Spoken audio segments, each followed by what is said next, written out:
우리 함께 볼 말씀은 마태복음 11장 28절부터 30절의 말씀입니다. 마태복음 11장 28절부터 30절의 말씀. 우리 다 같이 합독하도록 하겠습니다. 수고하고 무거운 짐진 자들아 다 내게로 오라. 내가 너희를 쉬게 하리라. 나는 마음이 온유하고 겸손하니 나의 멍에를 메고 내게 배우라. 그리하면 너희 마음이 쉼을 얻으리니 이는 내 멍에는 쉽고 내 짐은 가벼움이라 하시니라. 아멘. 오늘 수협에 땅게 나눈 말씀의 제목은 내게 배우라입니다. 오늘 본문의 배경을 보면은 이제 예수님께서 공생의 기간을 시작하신 지 절반 정도 지난 시기입니다. 그래서 이제 제2차 갈릴리 사역 중에 있었던 주님의 사역과 교훈인데요. 그러면 예수님의 사역과 사역의 핵심은 무엇입니까? 그리고 하나님의 구속의 은혜의 핵심은 무엇입니까? 바로 진리와 사랑이죠. 진리와 사랑으로 지금도 구속사를 진행시켜 나가고 계십니다. 근데 그 진리와 사랑의 구속사 가운데 누가 있느냐? 바로 우리의 삶과 인생이 있는 것이죠. 그래서 오늘도 말씀을 통해서 진리와 사랑을 더욱더 깊이 깨닫고 그것이 깨닫는 것에서 끝나는 것이 아니라 내 것으로 누려지는 그런 말씀 되어지기를 예수 그리스도 이름으로 축원드립니다. 먼저 오늘 마태복음 11장을 보면은 1절로 15절을 보면은 세례 요한의 의심 어린 질문이 있습니다. 아시다시피 세례 요한은 예수님이 앞서서 그 길을 예비한 사람이잖아요. 그리고 분명히 마태복음 3장 11절에 보면은 그 세례 요한이 예수님이 자신보다 훨씬 더 높으신 분이라고 고백을 했었잖아요. 그런 세례 요한이 지금 의심을 하고 있는 것입니다. 왜 의심을 했을까요? 먼저 1절로 3절에 보면은 이제 감옥에서의 질문인데요. 왜 감옥에 갇혀 있냐면은 본봉왕 헤롯이 그 동생의 아내를 취한 것과 그의 악행에 대해서 이 세례 요한이 단호히 책망한 거예요. 그 왕을요. 그래서 감옥에 갇히게 되어졌죠. 근데 그 감옥 안에서도 제자들과는 이렇게 면회가 가능했었나 봐요. 그래서 끊임없이 그 예수님의 사역에 대해서 관심을 가지고 그 제자들에게 들었겠죠. 근데요, 3절에 보니까 뭐라고 하냐면은 예수님께 여짜오되 그이가 당신이오니까 우리가 다른 일을 기다려야 됩니까? 왜 이런 질문을 했냐면요, 마태복음 3장 7절을 보면은 예수님께서 오셔서 그 죄인들에 대해서 형벌과 심판을 내리리라고 기대했겠죠. 하지만 그 예수님은 그의 기대와는 달리 어떤 일을 베푸셨나요? 자비와 그리고 기적을 베풀어 주시고요, 은혜의 말씀들을 선포하셨다는 거죠. 물론 심판과 그 형벌은 예수님의 재림 때 이루어지는 것이죠. 하지만 세례 요한은 그것에 대해서 몰랐던 것입니다. 그러니 의심할 수밖에 없죠. 자신들이 생각했던 메시아와는 다른 모습이기 때문에. 이에 대한 예수님의 대답이 4절로 6절에 나옵니다. 예수님께서 자신이 메시아라는 증거를 분명하게 말씀하시죠. 뭐라고 했습니까? 너희가 듣고 보는 것이라고 했습니다. 4절에 보면은 이미 이들은 예수님이 하시는 일들을 다 봤다니까요.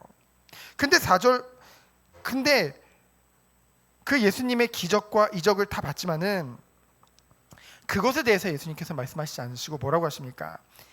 이사야 35장 5절로 6절, 그리고 이사야 42장 7절과 62장 1절을 보면은 구약의 그 예수님에 대한, 그 메시아에 대한 말씀들을 세례 요한으로 하여금 생각나도록 하셨어요. 그래서 예수님이 뭐라고 하셨습니까? 맹인이 보며 못 걷는 사람이 걸으며 납병 환자가 깨끗함을 받으며 못 듣는 자가 들으며. 이것은 이사야에 예언된 메시아에 대한 모습이거든요. 그것을 예수님께서 직접 행하셨음을 말하며 그 성경을 잘 알고 있는 세례 요한이 그것에 대해서 깨닫고 예수님에 대한 의심을 풀도록 하신 것이죠. 여러분, 이처럼 의심에 대해서는요, 무엇으로요? 오직 말씀을 통해서 그것을 풀어나가야 될 줄 믿습니다. 그래서요, 이 성경 말씀을 잘 정리해 놓은 것을 뭐라고 하냐면 교리라고 하거든요. 그렇죠? 그래서 예를 들면 뭐 이단에 대해서도 비난을 하거나 폭로로서 그들을 변화시킬 수 있는 것이 아닙니다. 오직 하나님의 말씀을 통해서만 그들이 깨닫고 돌아오게 되어지는 것이거든요. 예수님께서 그러한 모습을 보여주신 것이죠. 그런데요, 한 가지 더 말씀드리면은, 이 말씀에 보면은 어떤 장면이 나오냐면요, 예언된 말씀과 그런 이적들도 다 베풀었지만은, 이사야에서 예언된 말씀, 그런데요, 거기서 더 나아가서요, 더 우월한 기적을 베푸시죠. 뭡니까? 그 구약에 예언되어 있지 않았던 뭡니까? 더 우월한 죽은 자까지 살리시는 그 일을 행하십니다. 죽은 자를 살린다는 것은 하나님 외에는 할 수 없는 거거든요. 게다가 이사야에서 6장 1절에 보면은 포로된 자에게 자유를 이라는 말씀이 나오는데, 예수님께서 의도적으로 그 말씀은 생략하십니다. 왜 그랬나 하고 주석을 살펴봤더니, 왜냐하면은 그 시대에 이스라엘 백성들은 그 로마의 압제 속에 있었잖아요. 그러니까 이 말씀도 예수님이 하시면 그들이 오해하는 거죠. 아, 우리가 이 포로된 이 로마의 압제에서 벗어나기 위해서 이 로마를 새롭게 통치할 그 육신의 왕이시구나. 그렇게 예수님을 오해할까 봐 의도적으로 그것을 생략하시는 것을 우리는 보게 되어집니다. 그러면서 5절 끝에 보면 뭐라고 했어요? 가난한 자에게 복음이 전파된다라. 여기서 가난한 자는 누굴 말하겠습니까? 육신의 가난한 자들이 아니라 마태복음 5장 3절에 보면 예수님께서 심령이 가난한 자는 복이 있나니라고 했죠. 자신의 영적 필요를 느끼는 자들입니다. 말씀을 더욱더 읽고 깨달으면 깨달을수록, 이 성경을 통해서 하나님을 더욱더 알면 알수록 우리에게 오는 은혜가 무엇입니까? 심령이 가난해져요. 다른 말로 하면은 갈급함이 옵니다. 무엇에 대한, 그 영적인 것에 대한 갈급함, 그 피로를 느끼게 된다는 것이죠. 그래서 심령이 가난한 자는 복이 있다고 했습니다. 아무리 내가 육신에 정말로 뭐 풍요로움 속에 있다 할지라도 하나님의 은혜가 사모되지 않는다, 그것은요 은혜 받은 것이 아니죠. 그러나 반대로 우리가 비록 육신 가운데서는 약간의 부족함이 있을지라도 끊임없이 하나님의 은혜를 갈망하며 그 영적인 필요를 끊임없이 추구한다고 한다면 그것이 복받은 자라는 것입니다. 그런 은혜가 우리 성도님들에게 예수 그리스도 이름으로 축원드립니다. 그러면서 뭐라고 했어요? 6절에 보면은 나로 말미암아 시족지 아니하는 자들, 예수님에 대해서 불신앙하고 거부하는 자들은 예수님이 넘어지게 하는 돌이요 거치는 돌이라는 거죠. 그로 인해서 예수님으로 인해서 시족할 수밖에 없는 것입니다. 은혜 밖에 있는 자들은요. 그러나 믿는 자는 어떻게 되는 거예요? 영생을 얻게 되어지는 것이죠. 그래서 7절로 15절을 보면은 이 세례 요한이 구약과 신약을 연결시키는 가교자임을 말씀을 통해서 증거하고 있습니다. 7절로 8절을 보면은 세례 요한에 대해서 뭐라고 했어요? 바람에 흔들리는 갈대냐. 이거는 갈대라는 말이 아니라 갈대가 아니라는 거죠. 세례 요한이. 그러면서 또 뭐라고 했습니까? 8절에 보면은 부드러운 옷을 입은 사람이냐. 이건 뭘 말하냐면요, 세상의 부귀영화를 원하는 자냐. 그것도 아니라는 거죠. 심지가 굳건하고 정말 세상 부귀와 영화를 원하지 않는 자가 바로 세례 요한이었습니다. 그래서 9절로 10절에 보면은 선지자보다 나은 자라고 했죠. 이 구약의 모든 선지자들보다. 누가요? 세례 요한이요. 왜 그렇습니까? 구약의 선지자들 또한 위대하죠. 하지만 그들은 메시아에 대해서 간접적으로 예언했죠. 하지만 세례 요한은 어땠어요? 예수님을 실제로 보고 확인했습니다. 게다가 왕이신 예수님의 사자로서 그분의 나라가 임하였음을 백성들에게 선포했죠. 그래서 그 길을 예비하는 귀한 사역도 감당한 것입니다. 그래서 10절에 보면은 말라기 3장 1절에 기록된 대로 보라 내가 내 사자를 내 앞에 보내노니 그가 내 길을 내 앞에서 준비하리라 하신 것이 이 사람에 대한 말씀이니라. 예수님께서 직접 구약의 마지막인 말라기의 3장의 1절에 예언된 자가 바로 세례 요한임을 증거하고 있는 것이죠. 그러면서 14절에 보면은 예수님께서 요한이 구약에서 오리라고 예언된 엘리야임을 또한 말씀하고 계십니다. 이만큼 세례 요한은 정말로 이 구약 시대에서 신약 시대로 넘어온 데 있어서 많은 축복과 많은 그런 역할을 했던 사람이라는 거죠. 하지만 중요한 것이 있어요. 근데 아무리 이런 대단한 세례 요한이라 할지라도 이 천국의 지극히 작은 자보다 더 작다고 했어요. 세례 요한이. 왜 그랬을까요? 그 이유는 세례 요한이 아무리 대단하다 할지라도 이 예수님을 통해서 이 신약 시대의 사람들이 받게 된 성도들이 받게 된 그 부활에 대한 소망과 그리고 오순절날 성령의 그 강림으로 인해서 성령의 충만함은 받지 못했다는 것이죠. 그렇죠? 그것에 대해서 지금 말씀하고 있는 것입니다. 그러면서 이것에 대해서 귀 있는 자는 들을지어다. 이 말은 뭐예요?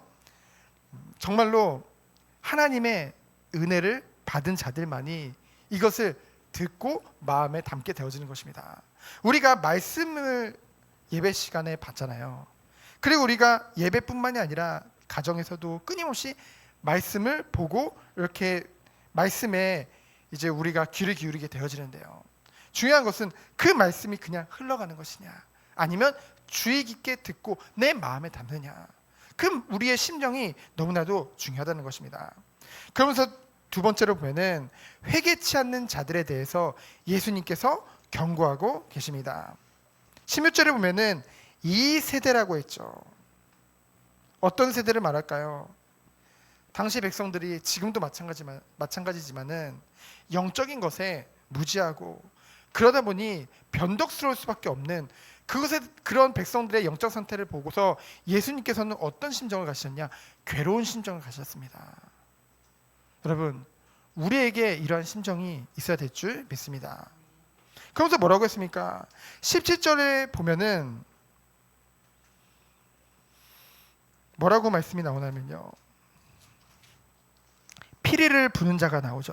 17절에 보면은 이르되 우리가 너희를 향하여 피리를 불어도 너희가 춤추지 않고 우리가 슬피 울어도 너희가 가슴을 치지 아니하였다 함과 같도다. 16절에 그 장터는 이제 물건을 파는 곳도 되지만은 아이들이 주로 모여서 노는 그런 놀이터의 역할도 했었거든요.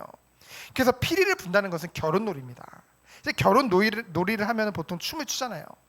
그리고 슬피 운다는 것은 장례놀이죠. 그래서 장례놀이를 하면 가슴을 치며 막 이런 애통한 그런 놀이를 한단 말이에요. 근데요, 춤도 안 추고 가슴도 치지 않는데요. 아이들이요.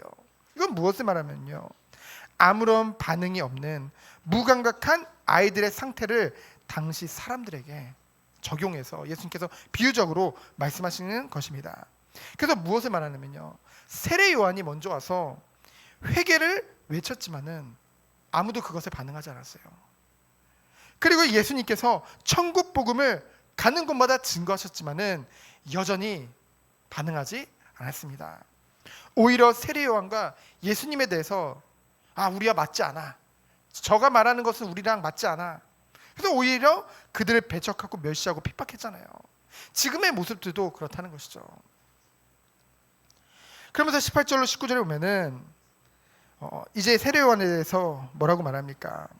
세례 요한은 18절에 보면은 먹지도 않고 마시지도 아니하느냐. 이건 뭘 말하냐면요, 이 시대 일반적인 음식은 떡과 포도주잖아요. 근데 세례 요한은 그것을 먹고 마시지 않았습니다. 왜냐하면 금욕적 생활을 했거든요. 그래서 메뚜기와 석청을 먹었습니다. 그리고 반대로 그렇게 하니까 그 사람들이 뭐라고 해요? 오히려 그것도 비난하는 거예요. 아주 귀신 들렸다 이러면서요. 그래서 반대로 예수님께서는 요한하고는 금욕적인 요한의 모습과는 조금 다르셨죠. 물론 금식도 하셨지만은 예수님께서는 뭐예요? 와서 먹고 마심에 말하기를, 뭐라고 또 요구를 해요? 먹기를 탐하고 포도주를 즐기는 사람이요. 그러면서 세리와 죄인의 친구로다 하니, 그러면서 또 예수님을 비난하는 거예요. 어떻게 해서든 그들은 깨닫지 못하고 예수님을 비난하는 모습을 우리는 보게 되어집니다. 그런데 19절에 보니까 뭐라고 말씀하셨어요? 지혜는 그 행한 일로 인하여 옳다함을 얻느니라. 여기서 말하는 지혜는 무엇을 말하냐면요, 이러한 말씀을 들었을 때 우리는 뭐예요? 지속적인 회개의 열매로 그 예수님의 말씀과 행위들로 생기는 구원에 대한 소망을 말합니다. 그것을 예수님께서 말씀하고 있는 것이죠. 그러면서 20절로 24절에 보면은 이러한 무감각한 시대에, 게다가 이 복음을 듣고도 전혀 반응하지 않았던 그 지역들에 대해서요, 회개치 않는 지역에 대한 예수님의 강한 책망과 심판의 예고의 말씀들이 기록되어져 있습니다. 지금도 동일하죠. 마지막으로 세 번째로 참된 안식으로의 초청을 예수님께서 하고 계십니다. 앞에 20절로 24절에 보면은 우리가 읽지 않았지만 읽어보면은 예수님께서 굉장히 그 회개치 않은 지역에 대해서 마지막 때에 어떤 저주와 심판을 받을 것인지에 대해서 아주 위협적으로 경고하는 내용이 담고 있지만은 25절로 30절을 읽어보면은요, 그래서 우리가 주로 이 말씀 앞에 건 잘 안 읽고 이 오늘 본문으로 읽었던 25절로 30절을 많이 읽거든요. 왜냐하면은 주님의 이런 관대함과 그 사랑을 느낄 수 있기 때문에. 그래서 본문에는 주님의 관대한 초청이 이제 그려져 있습니다. 25절에 보면은 예수님께서 뭐라고 말씀하십니까? 천지의 주제이신 아버지요. 예수님이 성부 하나님을 아버지라고 고백을 할 때마다 사람들이 뭐라고 했습니까? 신성 모독이다 라고 했어요. 왜냐하면 유대인 사회에서는요, 아버지와 아들을 동등되게 여겼거든요. 그래서 예수님이 하나님 보고 아버지라 함은 예수님도 하나님이라고 주장하는 것이 되기 때문에. 그런데요, 예수님께서 이 당당하게 천지의 주제이신 아버지여 라고 말씀하시면서 뭐라고 고백을 하십니까? 25절에 보니까 지혜롭고 슬기 있는 자들에게는 숨기시고, 그 시대의 바리새인들과 서기관을 말하겠죠. 근데 더 나아가서 바리새인과 서기관들 뿐만이 아니라 자신의 지혜를 믿고 자신의 똑똑함을 믿고 자신이 가지고 있는 그런 지식의 정도를 가지고 그것로 인해서 하나님의 그 말씀을 받지 않는 그러한 모든 자들을 말하고 있는 것입니다. 그에 반해서 누구에 대해서 말을 하고 있나요? 29절에 보니까 27절에 보니까 25절에 보니까 어린 아이들에게는 나타낸 심이 감사합니다. 슬기 있는 자들 스스로 지혜롭다고 하는 사람들에게는 숨기시고 어린 아이들에게는 나타내셨다고 하셨죠. 여기서 어린 아이들은 누굽니까? 영적인 측면에서요, 진리를 스스로 이해할 수 없음을 스스로 고백하면서 하나님의 은혜가 없이는 내가 아무것도 할 수 없다. 그래서 하나님 앞에서 겸손히 고백하는 자죠. 스스로 무지하고 무력하다는 것을 고백하면서 하나님의 전적인 도움과 지도를 바라는 자, 그가 바로 어린아이 같은 자들이라고 하나님은 말씀하십니다. 그러한 자들이 하나님은 도우신다고 지금 말씀하고 계신 것이죠. 그래서 어린아이들 같은 자들에게 나타나게 하시는 하나님의 그 계획에 대해서요, 이 예수님은 뭐라고 해요? 감사하나이다 라고 하면서 영광 돌리죠. 그러면서 26절에 한 번 더 적극적으로 그것에 대해서 인정하고 계십니다. 바로 예수님께서는 다른 분이 아니라 하나님께서는 정말로 이 어린아이 같은 아이들을 사랑하고 그런 사람들에게 은혜를 베푸심에 대해서 정말로 예수님도 동일한 말씀을 하시고 동일하게 영광 돌린 것을 우리는 보게 되어집니다. 전 뒤에서 누가 부르는 줄 알았어요. 그러면서 27절에 보면은 뭐라고 또 말씀하십니까? 내 아버지께서는 모든 것을 내게 주셨으니 아버지 외에는 아들을 아는 자가 없고 아들과 또 아들의 소원대로 계시를 받는 자 외에는 아버지를 아는 자가 없느니라. 이 말씀은 뭐냐면요, 오직 예수 그리스도를 통해서만 하나님을 더욱더 깊이 알고 더욱더 깊이 만날 수 있다는 것을 말씀하고 계시는 것이죠. 우리가 이것을 고백해야 될 줄 믿습니다.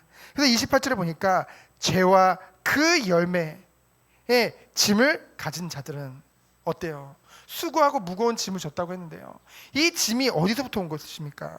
죄와 그 열매로 인해서 지쳐있는 모습이라는 거죠. 그들은 다 어디로 오래요? 내게로 오래요.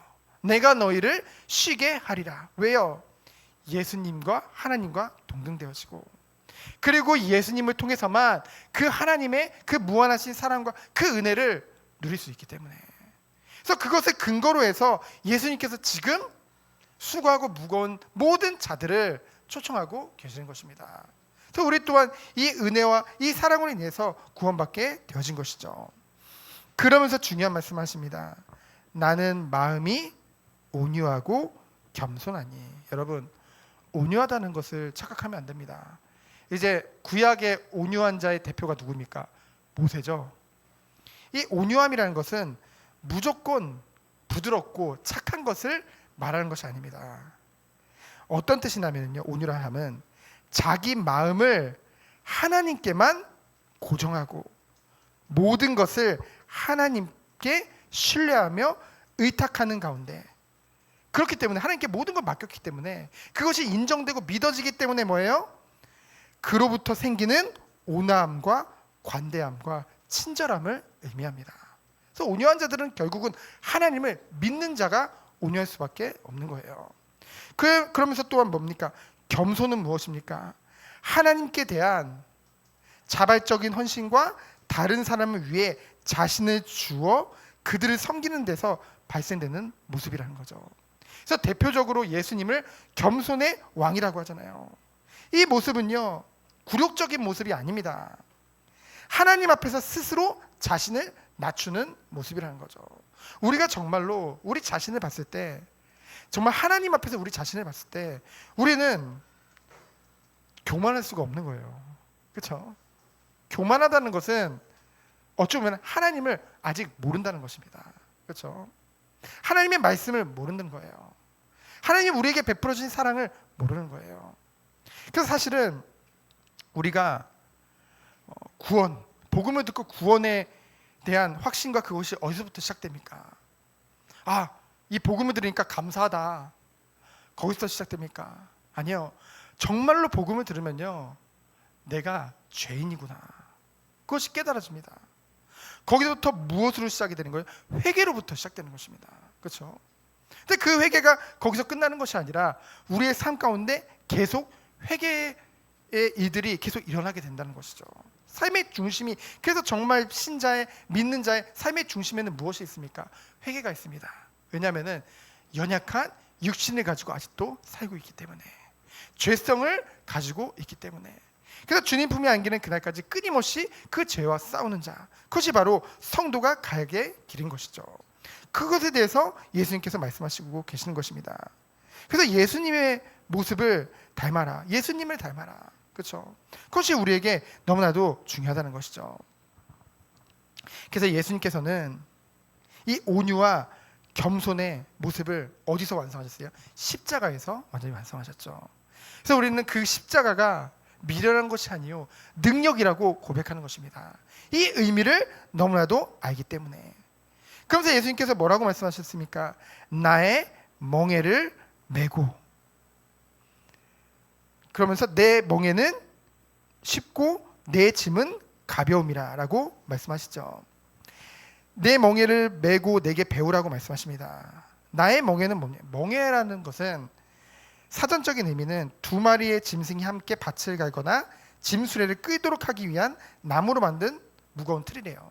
근데 그것이 그 짐승의 목을 조이거든요. 그래서 비유적으로 사람들이 반드시 져야 하는 어려운 고난이나 괴로움을 말해요. 부담거리를 말하죠. 그래서 노예와 같이 묶인 상태, 그런 것들을 말하는데요. 이 시대는요, 어떤 의미로 쓰였냐면은 스승과 제자의 관계에서 스승이 만들어 놓은 가르침을 그 제자가 반드시 따라야 되는, 반드시 지켜야 되는 그런 것을 말했거든요. 그래서 이 시대의 이스라엘의 교사들이 어땠습니까? 율법을 다 지켜야 구원받는다고 했거든요. 그렇죠? 그런 의식을 가지고 있었거든요. 그러다 보니까 그 멍에가 너무 무거운 거예요. 이스라엘 백성들에게. 율법의 멍에, 하늘의 멍에, 계명의 멍에, 참 많은 멍에들이 있었거든요. 그에 반해서 예수님의 멍에는 뭡니까? 예수님이 주신 새 계명, 곧 산상수훈과 마태복음 10장에서 나타난 천국의 의죠. 그래서 당대 바리새인들이 지어야 될, 바리새인들이 지은 그 멍에와는 비교할 수 없을 만큼 가벼운 멍이라는 것이죠. 그것에 대해서 예수님께서 말씀하고 계시는 것입니다. 그러면서 이것을 뭐 하래요? 배우라고 말씀하고 계시는 것이죠. 배우라는 것은 그냥 예수님이 지금 배우라, 이것은 어떤 의미냐면요, 내 제자가 되어 내 가르침을 받으라는 거예요. 우리는 모두 다 그리스도의 제자잖아요. 그래서 그리스도의 제자가 돼서 그리스도 같이 될 때에 마음이 참 평안하고 안식이 누려진다는 것이죠. 저는 요즘 참 감사한 게 있습니다. 갈수록 예수님을 닮아가면 닮아갈수록 뭡니까? 저에게 오는 것이 참 평안과 안식이라는 거죠. 어떤 것 상황 속에서도 저에게 참 평화가 온다는 것입니다. 그것에 대해서 예수님께서는 약속하신 거거든요. 그래서 30절의 마지막으로 보면은 이는 내 멍에는 쉽고 내 짐은 가벼움이라 하시니라. 예수님의 멍에는 율법의 멍에처럼 사람을 올가매지 않습니다. 그렇죠? 오히려 하나님의 은혜 안에서 나의 연약함을 발견하면 발견할수록 하나님께 더욱더 의지하고 맡기게 되어지는데요. 그러한 과정 속에서 무엇이 오는 거예요? 참된 자유와 평안이 온다는 것이죠. 그 은혜가 있기를 예수 그리스도로 축원드립니다. 그래서 마지막 결론적으로 내게 배우라. 예수님은 늘 말씀하고 계세요. 우리가 다른 것에서 배우는 것이 아니라 예수님 그리고 하나님의 말씀을 통해서 이 은혜 속에 들어가길 원합니다. 날마다 이 축복을 누리며 그리스도 안에서 참된 영적 성장이 있기를, 그러면서 날마다 주님을 닮아가는 그 그리스도의 장성한 분량에까지 이르는 모든 선륜들이 되어지기를 예수 그리스도 이름으로 축원드립니다. 시간 기도합니다. 하나님 감사합니다. 오늘도 마태복음 11장을 통해서 더욱더 예수님이 우리에게 원하시는 것이 무엇인지 깨닫게 하심에 감사드립니다. 한 사람 한 사람이 그리스도의 제자로 서서 그리스도의 가르침을 받고 정말로 우리의 삶 가운데 열매 맺는 우리 모든 선생님들로 주께서 축복하여 주옵소서. 살아계신 예수 그리스도 이름으로 기도합니다. 아멘.